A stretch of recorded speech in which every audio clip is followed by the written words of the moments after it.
को क्रांतिकारी जय भीम, जय भीम, जय भीम, जय भीम, जय भीम। जितनी जोर से हम जय भीम बोलेंगे उतना हमारा आत्मबल बढ़ेगा, और जब आत्मबल बढ़ेगा तो हम अपने अधिकारों की लड़ाई उतने आत्मबल के साथ लड़ेंगे। बात हमारी भावनाओं से अलग है, अधिकार की लड़ाई अलग है। हमारी भावनाएं किसके साथ जुड़ी हैं? धार्मिक रूप से वो अपनी जगह है, हमें किसी का विरोध नहीं है। हमारी पार्टी का अपना मानना है कि हमें किसी धर्म की हमारी किसी से वो नहीं है। जो राम को माने अच्छी बात है, जो कृष्ण को माने अच्छी बात है, किसी और को माने अच्छी बात है, ठीक है। लेकिन हमारे बाबा, परबाबा, दादा, उनके पिताजी पूछते रहे लोगों को ना, लेकिन अधिकार कब मिला? जब संविधान लागू हुआ। अधिकार कब मिला? जब संविधान लागू हुआ। वरना व्यवस्थाएं कैसे चलती थी कि भगवान के नाम पे आस्था होती, आस्था अपनी जगह है, अधिकार अपनी जगह है। और अधिकार जब हमें मिलेंगे तो हम अपने लिए और अपने बच्चों के लिए लड़ाई लड़ सकते हैं। लड़ाई 5000 सालों की है, इसके ऊपर से कई पीढ़ियों की और कई पीढ़ियों तक चलने वाली है। तो बाबा साहब ने हमें अधिकार क्या क्या दिए? आज हम लोग यहाँ इकट्ठे हैं, अगर इतने लोग भैया, आज हम सब लोग अगर यहाँ पे इतने लोग इकट्ठे हैं, अपनी बात कह पा रहे हैं, मुखर होके बात रख पा रहे हैं आप सबके सामने, तो उसके पीछे भी व्यवस्था किसकी है? संवैधानिक व्यवस्था है, जो 26 जनवरी 1950 को लागू हुआ था। आज संविधान बन के तैयार हुआ। अब बाबा साहब ने अधिकार क्या दिए? संपत्ति का अधिकार नहीं था, ठीक है। दिन में निकलने का अधिकार नहीं था, सुबह शाम नहीं निकल सकते हो, धूप में निकलो, नंगे पैर निकलो, किस व्यवस्था में निकलो, ठीक है। वो व्यवस्थाएं नहीं रही, लेकिन फिर भी व्यवस्थाएं हैं। आज भी जाति के नाम पे, छुआछूत के नाम पे, ऊंच नीच के नाम पे, वर्ण के नाम पे क्या हम लोगों के साथ भेदभाव नहीं होता है? होता है ना। और जब होता है तो इसकी लड़ाई कौन लड़ेगा? लड़ेंगे, कैसे लड़ेंगे? हमारे पास एक पुरानी राजनीतिक पार्टी रही, पुश्तैनी जिसको अपन कह सकते हैं, मानवर साहब ने बनाई बहुजन समाज पार्टी। अब बहुजन समाज पार्टी उन्होंने बनाई, ठीक है वो, और जब तक मानवर साहब रहे तब तक उन्होंने उस व्यवस्था को कायम रखा, जिससे हमारी लड़ाई है किसकी?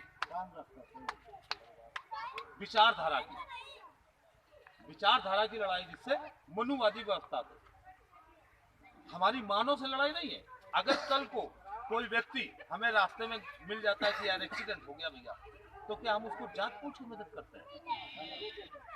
मानव के नाते करते हैं ना, मानव सेवा राष्ट्र सेवा, मानव के नाते करते हैं। लेकिन हमारी व्यवस्था विचारधारा की है। विचारधारा क्या है? कि आप हमारे विरुद्ध काम कर रहे हैं, और देश के मूल निवासी हम ही हैं, और संख्या हमारी ज्यादा है, हमारी जनगणना नहीं हो रही है, हमारी जनगणना नहीं हो रही है, जानवरों की जनगणना हो रही है, उनको टैग लगाए जा रहे हैं। तो जब हमको जब ये मालूम ही नहीं है कि हम लोग हैं कितने, और यही उनकी नीति है, और वो सारी जब व्यवस्थाएं के विरोध हमारे काम करेंगे तो हम उस व्यवस्था, ब्राह्मणवादी व्यवस्था के खिलाफ हमारी पार्टी, जो पुश्तैनी पार्टी रही बहुजन समाज पार्टी, उसने काम नहीं किया मानवर साहब के बाद। और हमारा समाज जाए तो कहां जाए? कोई ऑप्शन नहीं है। ऑप्शन एक मिला, कौन मिला? उसको हिंदी में आप ब्रह्मा, विष्णु, महेश, गणेश कुछ भी कह लो, लेकिन वो शेर दिल इंसान एक ही है, एक नौ युवक, हम लोगों से शायद कम हो उम्र की, चंद्रशेखर भैया, जिनका चंद्रशेखर आजाद नाम है, उन्होंने बीड़ा उठाया। उनका कोई राजनीतिक बैकग्राउंड नहीं, उनने बीड़ा उठाया कि मैं समाज की लड़ाई लड़ूंगा। और जहां भी अधिकारों की लड़ाई होती है, हमारे लोग, हमारी पार्टी के लोग सबसे पहले पहुंचते हैं। अब हमें हमारे पास एक ऑप्शन है। अगर अयोध्या से जय श्री राम के नारे लगने लगे, बीएसपी के लोग लगाने लगे, तो हमारी विचारधारा की लड़ाई खत्म हो गई थी। हो गई कि नहीं हो गई? और हमारी लड़ाई विचारधारा की है, गोली मारने की लड़ाई नहीं है, संवैधानिक व्यवस्था की लड़ाई है, अधिकारों की लड़ाई है। और ये अधिकारों की लड़ाई हमारी पार्टी, हमारे बड़े भैया चंद्रशेखर आजाद जी लड़ रहे हैं, जिनके नेतृत्व में हमारे बड़े भैया माननीय पीडी गौतम जी जिला अध्यक्ष, और हमारे भाई डॉक्टर नरेश प्रताप सक्सेना जी, और मैं अजेंद्र यादव मंडल प्रभारी कानपुर मंडल से आप सब लोगों के बीच में अपनी पार्टी की बात संविधान दिवस के दिन रखने के लिए उपस्थित हुआ हूं।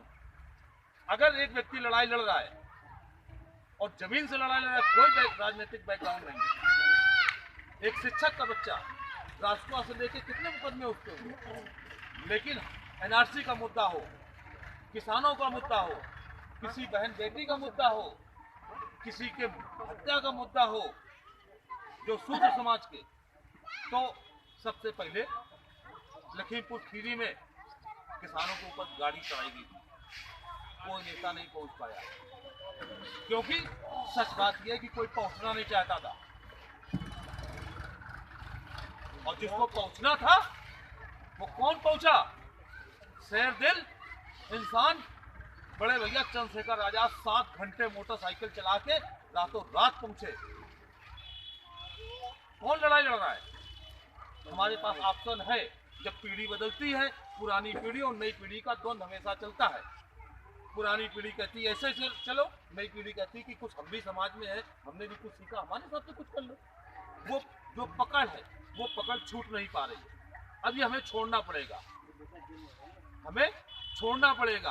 अगर हम लोगों को चाहिए कि हमें देश और व्यवस्था को बदलना है, तो भरा नहीं जो भावों से और बहती जिसमें रफ्तार नहीं और हृदय नहीं वो पत्थर है जिसमें स्वदेश का प्यार नहीं। अगर हिंदुस्तान से प्यार है, इस देश से प्यार है, इस भारत से प्यार है, तो हमें अपने अधिकारों की लड़ाई लड़नी पड़ेगी, क्योंकि पीढ़ी हमारी खराब हो रही, बच्चे हमारे खराब हो रहे। अब वहां व्यवस्था नहीं रही। 3 बार सरकार बनाई गई, 3 बार सरकार बनाई गई भाजपा के सहयोग से, एक बार अपनी खुद की बनी, लेकिन हमारे समाज को क्या मिला? नहीं मिला ना। तब वो लड़ाई नई पीढ़ी के साथ में लड़नी पड़ेगी ना। हम बैलगाड़ी से कब तक चलेंगे? हमारे पास एक बहुत बड़ा योद्धा है, वो बुजुर्ग हो गया है, वो तलवार नहीं उठा पा रहा है, तो हम उसके साथ खड़े होंगे या जो तलवार उठा के लड़ सकता है उसके साथ खड़े होंगे? तो हमारी लड़ाई इस व्यवस्था परिवर्तन के खिलाफ की लड़ाई है। उस व्यवस्था परिवर्तन में हमें सबको सहयोग करना है। संविधान ने जो पावर दिए है, संविधान ने जो पावर दिए है, उस पावर का हमें इस्तेमाल करना है। हम लोग पढ़ते हैं, हमें पढ़ने का अधिकार नहीं था, हम लोग आज पढ़ते हैं, हमें पढ़ने का अधिकार है, लेकिन पढ़ना क्या है इसका अधिकार भी उस मनुवादी व्यवस्था पे। हमको वो चीज नहीं पढ़ाई जाती है, किताबों में हमारे बच्चों को वो चीज नहीं पढ़ाई जाती है, धाराएं नहीं पढ़ाई जाती, संविधान नहीं पढ़ाया जाता है। क्यों नहीं पढ़ाया जाता?